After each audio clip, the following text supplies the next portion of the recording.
Today, February the 4th, I'm here at Miss Robinson roof, where insurance is claiming that there is vandalism.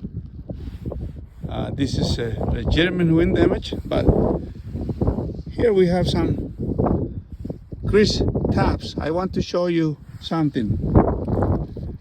The adhesive never was active, you see? Look, and look at the bottom, see? There's no, so reason why all these shingles are, look, can you see any component? Look, this was never active, so that's the reason why